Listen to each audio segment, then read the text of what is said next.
When you left your children, it's negligent. Your name will be on DBS. Negligent, crime coming. It can be a caution, but it's a crime. But this is about pie of human being. That is not a caution. You will go down for negligence. They call it manslaughter. Negligence on a pie of someone is a manslaughter. So why Nigerian police did not arrest people inside the house as well? Why? Because they are the one with Mohbad to the last breath of Mohbad. Nigerian police, you did not arrest those people in the house. You did not put them behind the bar. The same thing you did to the bully and the prime boy and spending and the nurse. It should have happened to Wunmi and Adura, the two next of king of Mohbad. And the pathology confirmed that Mohbad was breathing. He died slowly to the last breath. Nigerian police wanted to ask of one pathologist the drug iti non si fera ganga oti wà lára Mohbad. Nigerian police de lokon lekun mi e fe sọ fún mi pa imo bi tó ń gbé. You want to tell me you don't know where is Wunmi since Adebanjo she's living or Adura? So kò wà London washing gbogbo àwọn tó wà nígbà tí Mohbad kú wọn wà London washing láti mọ gbogbo step wọn bí tó ń gbé kò bá jẹ́ 10 years 5 years wọn sí London washing àbí Nigerian police tó gba àwọn wèrè kan wá sọ fún mi pé kí má pe Nigerian police tí bá mọ orúkọ àwọn ọ̀gá yín gan máa pe orúkọ ọ̀gá yín because it's my right. Lórí àpẹ ìmọ̀ṣẹ́ yín adẹ́ni àwa civil servant láti kọ́ yín bóyá kẹ́ ṣe ṣiṣẹ́ yín. Aláti kọ́ yín bóyá kẹ́ ṣe ṣiṣẹ́ yín. Because ẹni tó wà ní crime scene mà dírẹ́sì tó ń gbé. Ṣé ẹ̀kọ́ tẹ́ fẹ́ sọ fẹ́ mi nìyẹn? And crime scene nígbà tó kúkú mà dírẹ́sì tó ń gbé. That is no, that is a red flag to Nigerian police that you don't know what you are doing. And I'm not even proud that I have a police in Nigeria. I'm not proud of that because you are not doing nothing. It's to protect the citizen of Nigeria from crime. But you allow the citizen of Nigeria to be bullied, to be pie. You don't care, Nigerian police.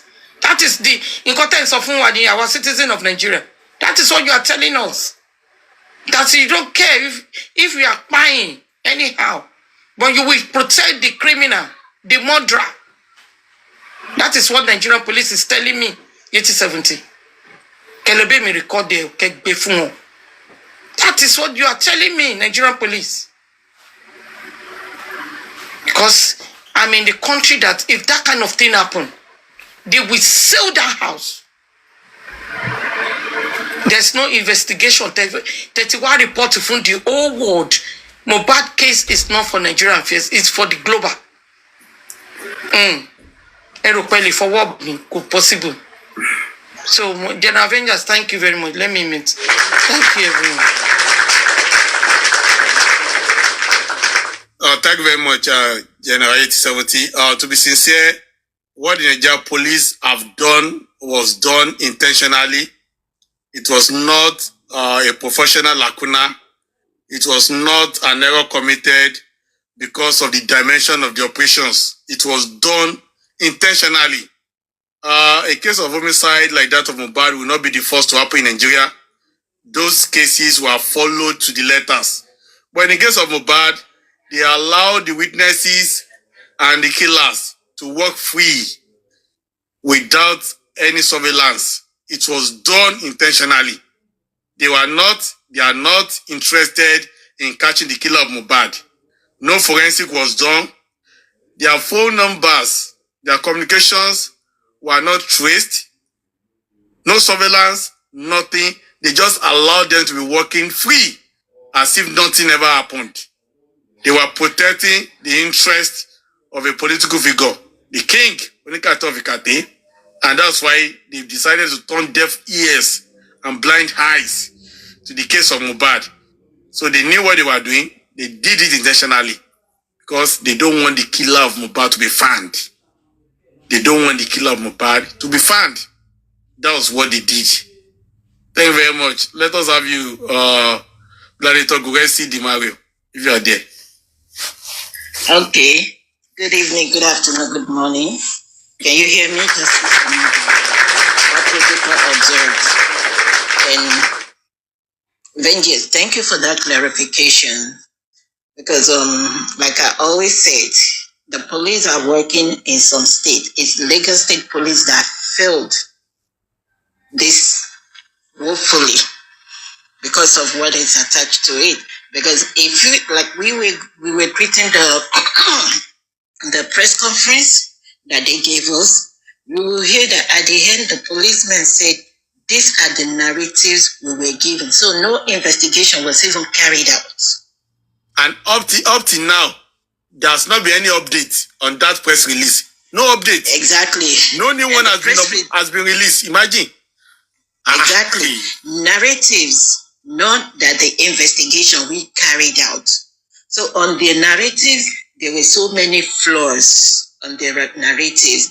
And like I said, I think as a Nigerian citizen, we have the right to demand and make citizen arrest, to demand the police.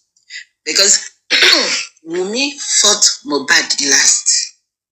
She had a physical contact with him in the bedroom. If you listen to the guy that Bukky Jesse interviewed, he narrated everything. Wunmi should come out and tell the citizens what happened to Mohbad, that she had to be telling him, oh, Didi, get up. That's a red flag right there. So if Mohbad actually bled profusely, quote and unquote, the way the Lagos police said it, will we still fight with him? I don't want to use past tense. So when they're talking about negligence, who do negligence supposed to go to? You know this guy bled profusely, quote and unquote, and you still have the audacity, you still have the nerves, you still have the effrontery to fight with him that night. In the car. Fight with him in the car. At home. I'm even at home now. Yes. That to the extent that people were hearing you say, what did you do to him at that time? What kind of a lady is this so-called Gen Z 24-year-old Mama Lawu? And we have some people that are supporting her. The red flags are there. All the evidences are there. So I think what we need to do as concerned citizens, like I said before, Baba Mohbad and Sanshitu, they can continue what they're doing. But as we concerned citizens, because what Lagos police did, the fake narrative they give us is a slap to the citizens that are paid the salary with our taxes. We need to petition the police. We demanded another press conference from them. They are not daft. We heard they have been sued. They said they have been sued anyway. Yeah, Baba can do his own. We, the citizens too, we can do our own. So that they won't toy with our brain next time. We are not fools. They did not go to Mohbad's house, and you all have the effrontery and the boldness to read to us fake narrative. Who gives you the narratives that you relied on? We are the ones that supply the narratives. And Feyi, the auxiliary nurse, came on Tuesday. And we all know now that Mohbad died on Monday. And the Lagos State Police, they still don't dream it fit. Now we're calling on Governor Sanwo-Olu and Lagos State Police. Because we can't generalize all the police. Other state police, they are working. It's only in Lagos State you will never get justice. Only in Lagos State you will never get justice. Other places they're getting justice one way or the other. That's why people that are having court cases now, they prefer to go to Ilorin. Even Lagosians are taking their cases to Ilorin because they know they will get justice there. So if Ilorin policemen are working, what's so difficult for Lagos State Police? That they just sit down there and they ignore us, the citizens. Wunmi, you lied to us. And I just want to say something because thank God that Mohbad sent Prime Boy out of the car. Because if Mohbad did not send Prime Boy out of the car, even though Prime Boy did not get home with them, they still put it on his head. If he didn't send him out, if he followed them home, Wunmi will do what they did and they will kill Prime Boy. And they will put the knife on their hands and say both of them were fighting and they killed each other. Case closed. Of course, they could do that. They will. They will do it. Because if Wunmi can lie and turn the whole world upside down, well, like to lie, Wunmi is 666 baby. Mark of the beast baby. And she doesn't feel any remorse. The other day, somebody was asking her, she was like, oh, let them be shouting, let them be screaming on TikTok. She Ona molara. Ona can demon molara. I go to Molara. If they cannot get to me, they will get Queen Mother Tom Bolori. Only matter. Because I don't know why the Queen Mother had to be going to the Olopa secretly. To do what? You don't come out to tell us anything. That one is working for the king now.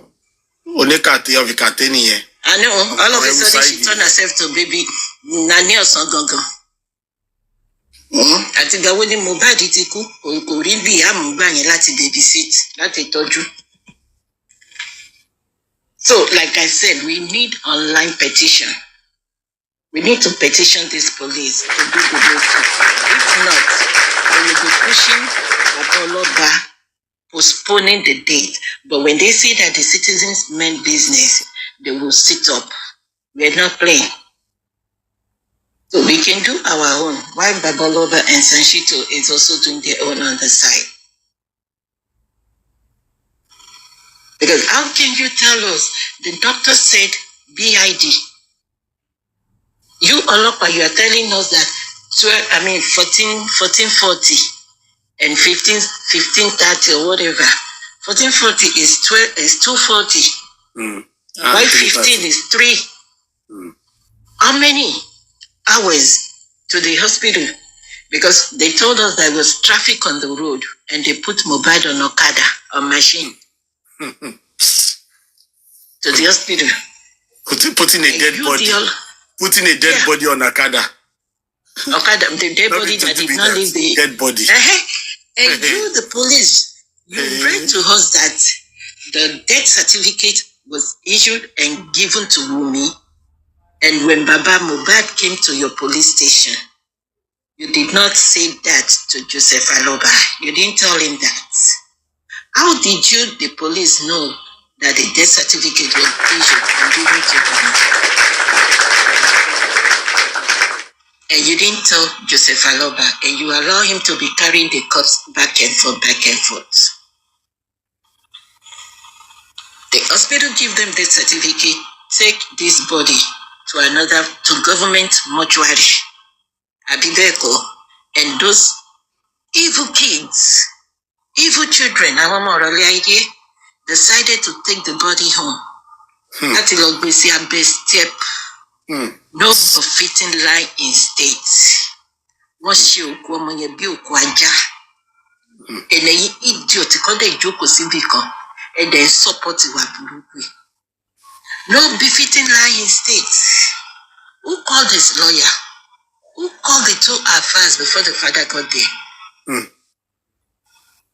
Who called about 100 people in the house that Baba met? Exactly. And I keep saying it.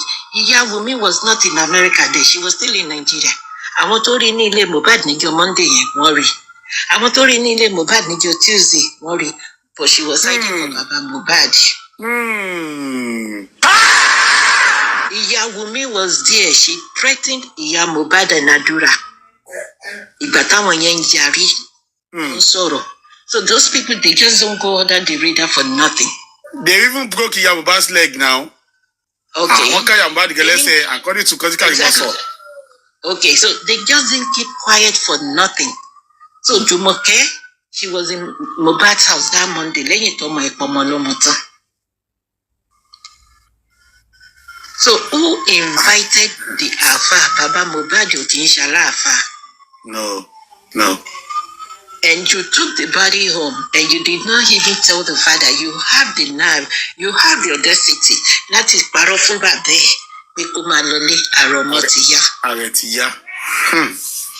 And that was on Tuesday. Why Iya Mohbad was already there on Monday. Ní ilẹ̀ Yorùbá, ọkùnrin náà máa ń tú ọ̀fọ̀ fún, kì í ṣe obìnrin. Ìdí wọn mọ̀ pé ọkùnrin lọ́kàn ju obìnrin lọ. Yeah, nílẹ̀ Yorùbá, ọkùnrin náà máa ń tú ọ̀fọ̀ fún, kì í ṣe obìnrin. So why tó ṣe bá jẹ́ Abọ́sẹ̀dé? Ni wọ́n pè síbẹ̀, tó rán mọ̀ pé bàbá Mohbad ò ní gbà. And you did that. Every bí bàbá yìí ṣe ń dààmú tó ń ṣe everything. Wunmi, ó dẹ̀ ní report ti doctor fún yín, ó dẹ̀ mú sọ́wọ́. Tí ẹ fẹ́ lọ sọ òkú ọmọ yẹn nù ni. Torí ẹ ti sọ pé orí ẹ̀ máa ń dàrú pé kò kí ń rántí nǹkan tó ń ṣe mọ́. So plan yín ni pé kẹ́ lọ sòkú ẹ̀ nù. Kẹ́ dẹ̀ parọ́ pé ó rìn lọ. Then the next thing wọ́n rí accident tó ti kú. And ọlọ́pàá Èkó, you did not hear gbogbo nǹkan tó ń sọ láti jọ ẹ̀dẹ̀ ń wá online. That's why we're not keeping quiet with you guys. We're coming for you guys big time online now. I'm telling you, our voice is their greatest nightmare. We're not shutting up. I'm telling you. We're not keeping quiet. All the people don't say, Baba, Osinbere, Kúrẹ́sì lu bàbá. After tí Kúrẹ́sì na bàbá tán, ó ká ẹsẹ̀ bàbá yẹn méjèèjì, ó ká sókè, ó wá ń fi ẹ̀yìn ẹ̀gbọ́ ilẹ̀, ó tẹ́ wa lọ́rùn. We are okay with it. Fẹ́ gbọ́ mọ́, ìyẹn kọ́ ló pọ̀ mẹ́.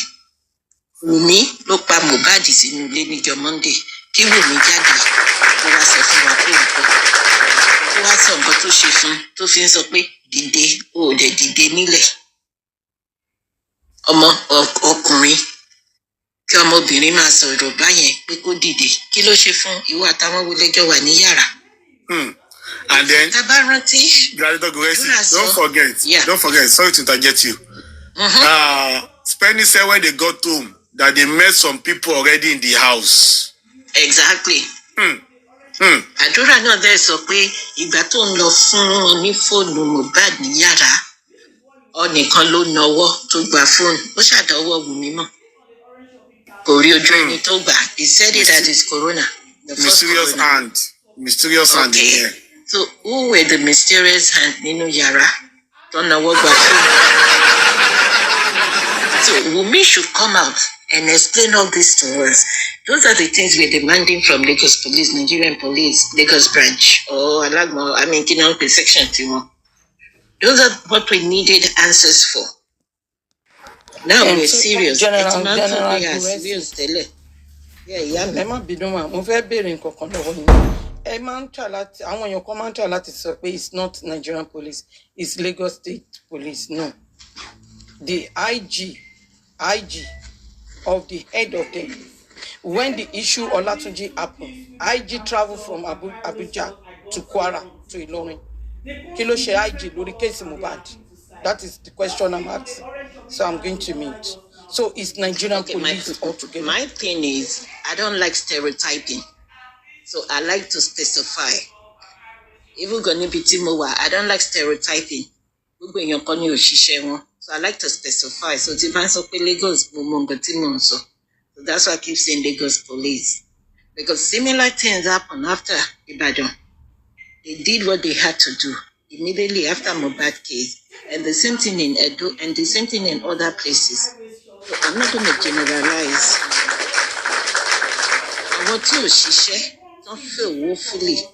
we are calling them out. And whatever she, we need to give them kudos. And whatever she, let us call them out. They fail us woefully. So those are back to what I'm saying. Those are the answers we want from Nigerian police, from Wunmi.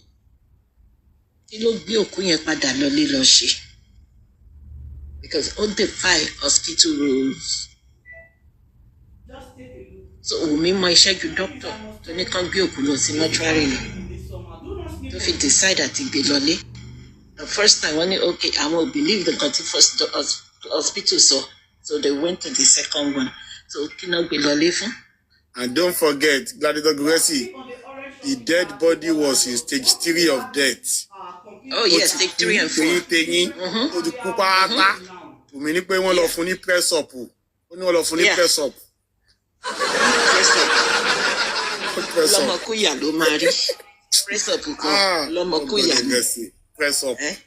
Irú ọmọ wò lélẹ̀, ó yẹ kán eradicate family. I said they cannot present to me in a court of law. And that's why they are trying to use every gimmick to make sure no escape. Do like this. Only because ayé ma bàjẹ́ sí court. Ayé ma bàjẹ́ sí court. Wọ́n mọ̀ pé wọ́n bíjà. Ayé ma bàjẹ́ sí court.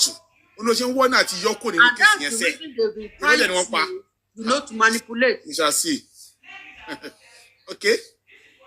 DPP, Baba Mohbad nìkan kọ́ ni o agree with your recommendations. Okay, we the concerned citizens, the real one, not the fake one. Toti gbogbo, we're not agreeing with it because I gave somebody a number to call does not mean I'm negligent.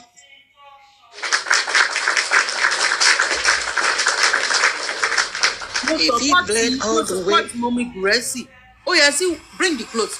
Oh yeah, kí with the concerned citizen ká ti sue ọlọ́pàá àti DPP gan. Apart from the one tí bàbá Mohbad àti lọ́ọ̀yà wọn ṣe, wọ́n lè mọ̀ pé we know what we are doing.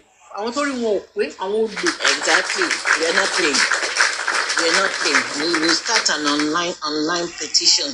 We will start it. One more thing, we mean business because they are always on TikTok. One journey. We are not doing fracas. Àwọn tó ń ṣe fracas àwọn yẹn mọ́ra wọn. We're doing it because it can happen to me tomorrow. It can happen to anybody. We want to put a stop to it. Ìjọ kan tẹ̀ ló máa bẹ̀rẹ̀. Wẹ́dà bàbá ìgbẹ́jọ́ kan wà lókè kan. We have God tó ju bàbá nígbẹ́jọ́ lọ. So don't let me take everybody's time. Let me make my mic. Thank you. Ìyábọ̀ tó ṣe àyà bí ọpọ́n fà yẹn. Mo mọ̀, Ìyábọ̀ Òjó ó ṣàyà bí ọpọ́n fá. You want to tell me wípé o mọ̀ wípé Wunmi was part of the deal. Àwọn tó wà nínú ilé tó pa Mohbad. Ó wá ń gbé pọ̀n kiri, ó ń gbé pọ̀n kiri bí ọmọ. Ẹ̀yin méjèèjì ẹjọ́ máa káwọ́ sẹ́yìn rojọ́ ni. Because you told us, kò sí nǹkan tó kàn ẹ́ pẹ̀lú nǹkan tó pa Mohbad. You want to fight for the royalty. According to the video tó kọ́kọ́ ṣe, gbogbo àwọn video ẹ̀ tó kọ́kọ́ ṣẹ́rí àwọn tó ń bọ́ àwọn èèyàn kiri yẹn is none of my business. Our business now should be ṣẹ́rí wọ́n play voice note, gbogbo voice note yẹn wọ́n fi ń distract wa ni. Our business should be those videos tí wọ́n ti ṣe tí Ìyábọ̀ Òjó ti ṣe níbẹ̀rẹ̀ tí gbogbo ọ̀rọ̀ tí wọ́n ti sọ. Gbogbo ọlọ́pàá DPP báyìí lẹ́nìí tí wọ́n bá gbọ́ nǹkan tọ́lọ́pàá sọ tó fẹnu ara wọn sọ from the beginning wọ́n á mọ̀ pé ọlọ́pàá ẹ̀yin gan kọ́kọ́ gbogbo station yan Lagos State yẹn kọ́ lọ kó yín dà sẹ́wọ̀n ni. But you didn't do anything. You said according to the narrative. According to the investigation that you ṣe, that is to say ṣe investigation kankan. You have not done anything. Wọ́n ní kò ní the investigation pé narrative lásán di tó fáwọn. Narrative lásán di tó for a whole police yes now for a whole police section of the country. Kẹ́ máa base conclusion yín on narratives. When you are not social media activist, tell you your family, and one basic conclusion on narrative, and you are police officers. You have the instrument, you have the knowledge, you have the training, you have the sagacity to investigate and come out with the truth. And you left the investigation, you went on course visit, you came out and you came out talking about narrative. They even lied shameless idiots. Police lied against the driver. Police lied against the driver. They said driver was among those people that were begging Mohbad to take him to hospital. That Mohbad said, I am not going to the hospital. And never made mention of that. Can you see? The driver that did not enter. They even said the bus, the car is at their station. We don't want to see the Prado. What they call the car is their Prado. We don't want to see it. Fake. It makes sense for us. Nonsense. We don't discharge the driver. Mohbad will discharge the driver. We don't discharge the driver. Even though some of us that even came from military family, the barrier ọlọ́pàá tẹ̀rí olè, ẹ̀ra sá fún olè, ẹ̀ra sá fún ọlọ́pàá òkèrà tẹ̀lé olè jẹ́jẹ́. The barrier ọlọ́pàá tó lè ní Nàìjíríà, ẹ̀ra fi sáì tẹ̀lé olè jẹ́jẹ́ kẹ́ bá wọlé sá tẹ̀lé ọlọ́pàá because the worst version ẹ̀ sá tẹ̀lé lọ yẹn. I'm telling you. General vengeance. You see, the bag press conference in 1 year. I don't know if you have it. You will see the one court party, the Tiba Banya Gomonya Lossi station. One court, Kuro no narrative. No, we'll have sweaty Parara and get here. Àwọn ọlọ́pàá yẹn gangan fúnra wọn ẹ ti rí pé wọ́n plan gbogbo kìíní ẹ̀ ní ìkan wà ń bẹ̀ bóyá fúlàní bóyá wúta ni ó jókòó báyìí ó wá káwọ́ gbéra báyìí pé ṣé rọ́lẹ̀ ń pa báyìí ìrọ́lẹ̀ ń pa mọ́ ọmọ báyìí. Ẹniyẹn ti kú Ayílára nìyẹn tọwọ́ ló dé fìlà Hausa tó wọ brown Ayílára bẹ́ẹ̀ ni ó káwọ́ gbéra báyìí ni ló ń wò báyìí pé ìrọ́lẹ̀ ń pa mọ́ òkú ọmọ báyìí. Àwọn gan mọ̀ pé kà làwọn ṣe àwọn gan mọ iṣẹ́ táwọn ṣe àwọn mọ̀ pé kì í ṣe bẹ́ẹ̀ ló ṣe wọ́n ṣiṣẹ́ yẹn. And the thing is one more man for to buy. Ibi tí mo mọ lápàdé tán bá rí pọ́lọ́pàá kan fẹ́ sòótọ́ wọ́n á fàyà orí ẹ̀ dànù wọ́n á pa. Immediately I'm telling you. Wọ́n ló para ẹ̀ ní. Bẹ́ẹ̀ gbọ́ pọ́n sọ pé kàn máa fọ́ fún ara ẹ̀ ní. Àwọn tí ò cooperate pẹ̀lú wọn ni wọ́n yọ dànù. Assistant nìyẹn. They don't know we're gonna break it down. Ayílára yẹn gan wọ́n gbé kúrò náà wọ́n gbé lọ sí Port Harcourt kó tó kú náà. Thank you very much. Galito Kenny, you can make your submission before we have Galito Fosubola. God bless you, Galito Guresi Di Mario. Thank you. Please help us power tap and encourage the live share, please. Thank you. Ṣé mo pé gbà tí kíní yẹn kọ́kọ́ ṣẹlẹ̀ ìyá Wunmi kò lọ bí kankan nínú Nàìjíríà Kòròdú ń bẹ̀rẹ̀ náà ló wà bàbẹ́kúta ń bẹ̀rẹ̀. Tẹ́ bá rántí fọ́tò kan tí Wunmi dọ́gbọ́n sẹ́ndì síta tí ó yà pẹ̀lú Mohbad tí ìyá yẹn wá tó wá yà pẹ̀lú Mohbad níjọ́ tó wá mú jákẹ́ẹ̀tì tó wá gbé bàtà. Ó dọ́gbọ́n wá kó bàtà wá kó kinní ní pé torí by the time tí Wunmi bá máa fi pa tí ògbọ́n bá máa fi ní wọ́n wọlé wọ́n pín ẹrù ẹ̀ mọ́wọ́ òun ò ní rí jákẹ́ẹ̀tì yẹn mú mọ́ pé kóun tètè lọ gbógun tòun kó tó di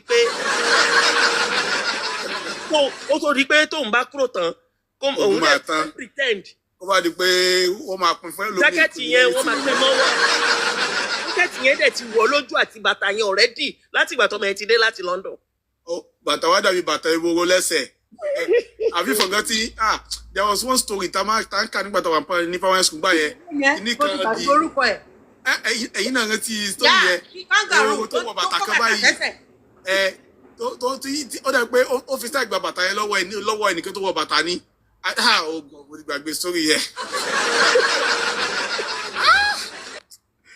Ó dọ́gbọ́n wá kí ọmọ yẹn ó dọ́gbọ́n pretend àwọn náà ti arrange sílẹ̀ wípé torí in case tó bá ṣẹlẹ̀ tán kán mọ̀mọ́ sọ pé òun náà wà lé kán mọ̀mọ́ fa òun ó tún wá dọ́gbọ́n mú ìyá Mohbad dání dìdìrín dátọ́ ó mú lọ dání yọ airport kí ló kàn án ó bá tẹ̀ jẹ́ pé tòótọ́ travelling ló fẹ́ ṣe lóòótọ́ kí ló kàn ìyá Mohbad láti mú dání lọ airport. Ìgbà wọn ní airport so that yẹn tí tó bá ti ṣẹlẹ̀ tán ó wà ń bẹ̀ ǹjẹ́ Monday yẹn ó wà ń bẹ̀ sorry. Tó bá ti ṣẹlẹ̀ tán ẹ mọ̀ pé ìyá Mohbad dìdìrín dátọ́ ni òpònú ni so wàá mọ̀ sọ pé ìyá Wunmi ò sí ilé o ó ti wà l'Amẹ́ríkà o ó lọ Amẹ́ríkà o ṣe ti rí fọ́tò Amẹ́ríkà wọn yìí látijọ́ yìí àbí tó bá jẹ́ pé wọ́n yìí ti lọ Amẹ́ríkà kankan lóòótọ́. People are questioning the background of that photo. People are questioning that photo. àti fọ́tò Amẹ́ríkà kankan tí Wunmi ti jù síta. Wọ́n dọ́gbọ́n mú ìyá lọ sí airport ni so that ó bá délẹ̀ tán. Wọ́n ti mọ̀ pé ẹ̀mí ìyá ò ní gbé dragging. Wọ́n ti mọ̀ pé ẹ̀mí ìyá ò gbé dragging. Ó tó bá ní pé kí ìyàwó agbẹnu sí máa yìí kó máa pé ibẹ̀ ló máa gbà kú.